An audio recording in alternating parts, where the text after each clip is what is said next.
Guys, welcome back to my channel. চলে এসেছি নিয়ে আরেকটি একটা নতুন ভিডিও। আজ যাচ্ছি সবথেকে বড় হনুমান মন্দিরে, লেক টাউনে। তো অটো করে উল্টোডাঙা এসে উল্টোডাঙা থেকে অটো করে আপনি লেক টাউনে আসতে পারেন। তারপরে কোথায় যাবেন আমি আপনাদের দেখিয়ে দিচ্ছি। তো পুরো ডিটেলস জানতে হলে ভিডিওটা পুরোটা দেখবেন, আর চ্যানেলে নতুন থাকলে সাবস্ক্রাইব করে দেবেন, বেল আইকনটি প্রেস করে দেবেন। তো চলুন দেরি না করে ভিডিওটা শুরু করি। এই লেক টাউনের ক্লক টাওয়ার দেখছেন, এই ক্লক টাওয়ারের সামনে আছি। তো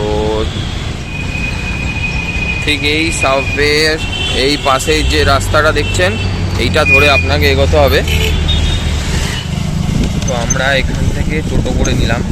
টোটো 25 টাকা করে আমাদের হনুমান মন্দিরের সামনে না হবে, প্রচণ্ড রোদ্দুর, তো তাই টোটো করে নিলাম। আপনারা আসলে টোটোও করতে পারেন বা হেঁটে, আপনারা পায়ে হেঁটে 10 মিনিটের মতো লাগবে পৌঁছাতে পারেন হনুমান মন্দিরে। তো চলে এসেছি হনুমান মন্দির। এই যে পেছনে আমার দেখতে পাচ্ছেন হনুমান মন্দির, এটা হচ্ছে হনুমান মন্দির। তো চলুন ভেতরে দেওয়া যাক। এখানে জুতো খুলে হাত ধুয়ে আপনি মন্দিরের ভেতরে প্রবেশ করতে পারেন।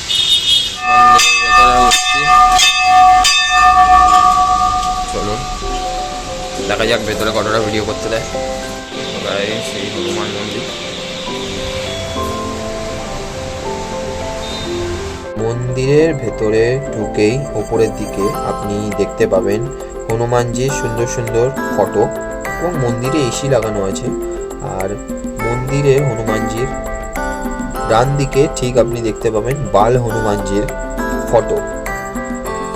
খুব ভাল লাগবে বাল হনুমানজির দেখে। আর তার ঠিক ডান দিকে যদি আপনি চলে যান, একটা শিবলিঙ্গ, ভোলে বাবা, গণপতি বাপ্পা ফটো পাবেন। সাজানো রয়েছে মন্দিরটা খুব ভালোভাবে।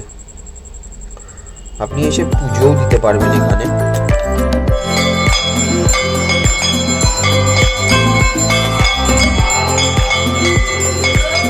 মন্দিরটি মেন হনুমানজির মন্দির, আর হনুমানজির ডান দিকে রয়েছে শ্রী রামচন্দ্র, সীতামাতা, এবং হনুমানজির বাঁ দিকে রয়েছে শ্রী রাধাকৃষ্ণ।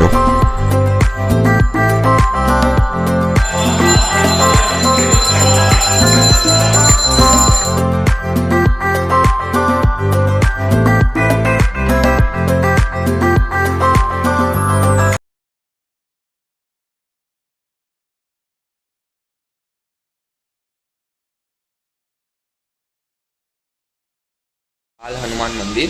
এখানে হনুমানজি বাল হনুমান রূপে রয়েছে। মন্দিরটি খুব সুন্দর। মন্দিরটি সকাল 5টা থেকে দুপুর 1টা এবং বিকেল 4টে থেকে রাত্রি 10টা অবধি খোলা থাকে।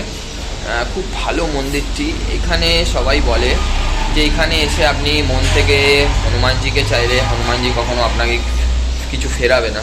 তো খুব ভালো লেগেছে। 50-52 বছর পুরনো এই মন্দিরটা।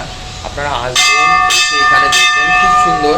আরেকটা এই মন্দিরের জিনিস যেটা দেখে ভালো লাগলো, সেটা হচ্ছে কাজু বাদাম দিয়ে মন্দিরের গায়ে গায়ে কাজু পেস্তা দিয়ে তৈরি করা। খুব ভালো লেগেছে হনুমানজিকে, খুব সুন্দর লাগলো। আর ঠিক সকালবেলা আপনি আসবেন তো খুব ভালো হবে। সকালবেলার সময় আপনারা চেষ্টা করবেন সকালের দিকে আসা। সকালে আসলে আরতি হবে, আরতির সময় আপনি থাকতে পারবেন, খুব ভালো লাগবে। সকাল 10টা থেকে আরতি শুরু হয়, 10টা থেকে 10:30টার ভেতরে আরতি শুরু হয়। তো খুব ভালো লাগবে এসে। টোটো করে বেরিয়ে পড়েছি বাড়ির দিকে। 1 ঘন্টার মধ্যে খুব ভালোভাবে দর্শন করতে পারবেন এই মন্দিরে এসে আপনারা। এই ভিডিওটি ভালো লেগে থাকলে লাইক, কমেন্টস অ্যান্ড সাবস্ক্রাইব করে দেবেন।